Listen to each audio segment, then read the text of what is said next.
Southwest Airlines Co. (LOV) shares have had a rough few weeks. It seems many investors are unable to see through the fog of negative short-term news that has settled around the company. Shares were down slightly again on Thursday after the company reported mixed results for the quarter and slightly lowered their near-term guidance, though the 2018 outlook is still positive. Source: Yahoo Finance. None of the recent events have had a material negative impact on Southwest's intrinsic value, and value investors should remember to maintain a long-term perspective, which is one of the few key advantages individual investors have over many institutions.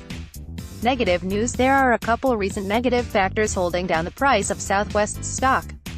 The first is the recent slump in passenger revenue yields due to lower fares charged in the quarter. Airline stock started selling off after 2017 Q4 conference calls indicated that many were striving to increase capacity in 2018. Yields have fallen across the industry and the increasing competitiveness is likely to continue, but pressures on Southwest's near-term passenger yields.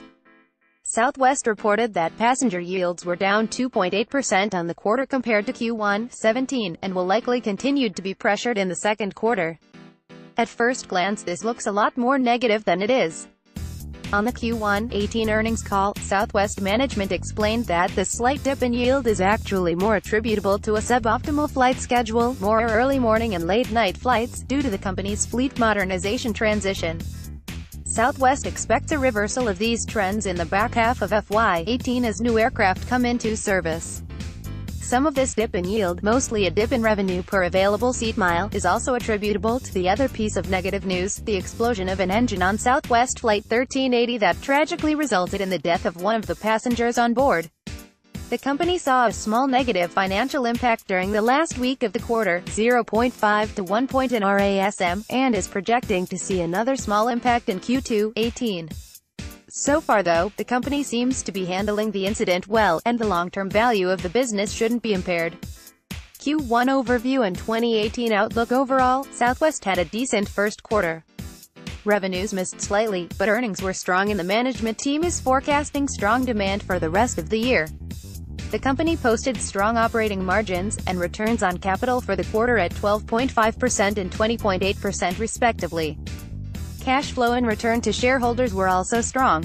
Southwest reported FCF of $708 million, and returned $648 million of it to shareholders through share repurchases, 8.72 million shares at $500 million, and dividends, $148 million. The company has $850 million remaining in its share repurchase authorization.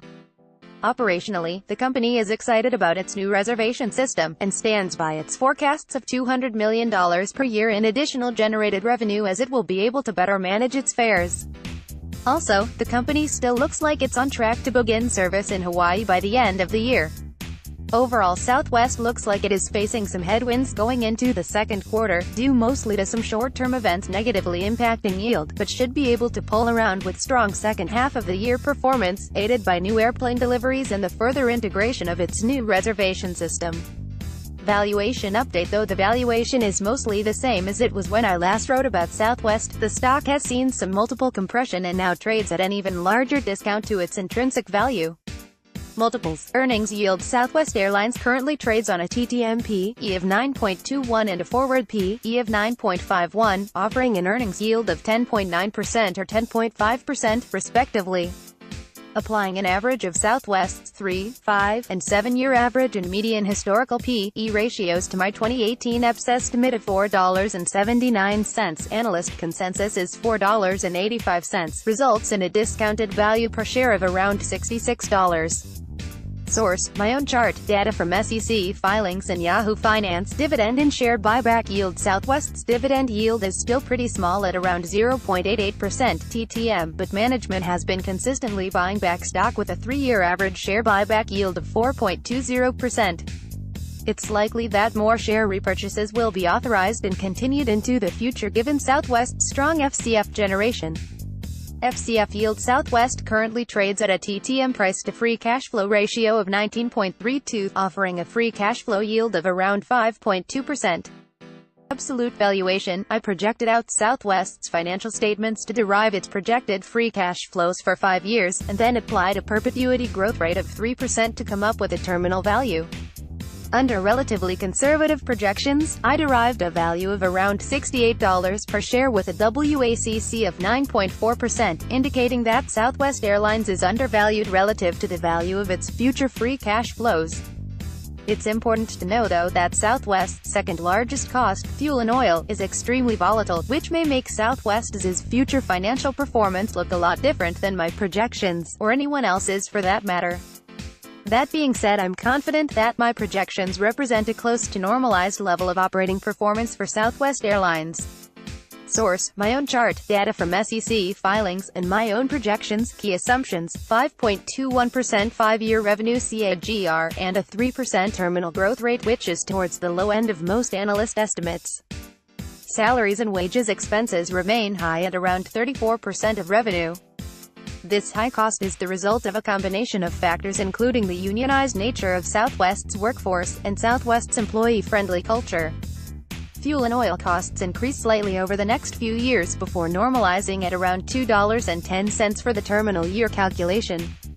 Seems like a relatively conservative estimate of a normalized level given that it is in line with historical averages and does not consider the increasing fuel efficiency of Southwest's fleet.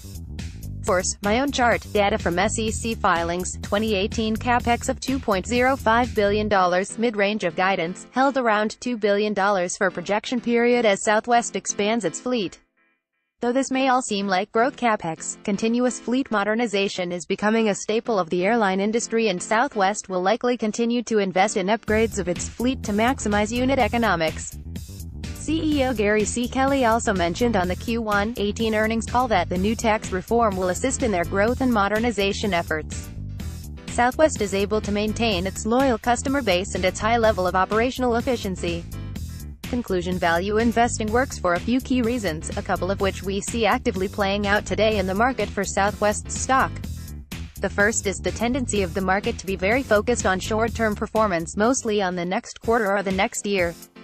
This is because institutional investors face a risk that most individual investors don't, at least when it comes to their investments: career risk.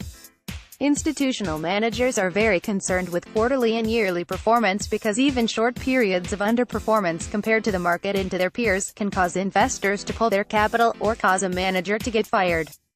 Seth Klarman best described this phenomenon in his famous book Margin of Safety. Like dogs chasing their own tails, most institutional investors have become locked into a short-term, relative performance derby. Fund managers at one institution have suffered the distraction of hourly performance calculations. Numerous managers are provided daily comparisons of their results with those of managers at other firms. Frequent comparative ranking can only reinforce a short-term investment perspective. It is understandably difficult to maintain a long-term view when faced with the penalties for poor short-term performance. The long-term view may well be from the unemployment line. If I had to take a bet on Southwest outperforming the S. The key here though is that I don't have to. The stock trades for less than its intrinsic value, and I can wait for that intrinsic value to be realized by the market. The second key factor we see coming into play here is the fact that investors possess emotional biases that lead them to chronically overestimate the magnitude of negative factors. Bad news often damages stock prices more than the intrinsic values of the business being traded. We are seeing both these factors in play in the market price of Southwest stock today. Southwest is a company with solid fundamentals that trades at an attractive valuation, providing investors with attractive return prospects and a significant margin of safety. Disclosure: we are long love. I wrote this article myself, and it expresses my own opinions. I am not receiving compensation for it, other than from seeking alpha. I have no business relationship with any company whose stock is mentioned in this article.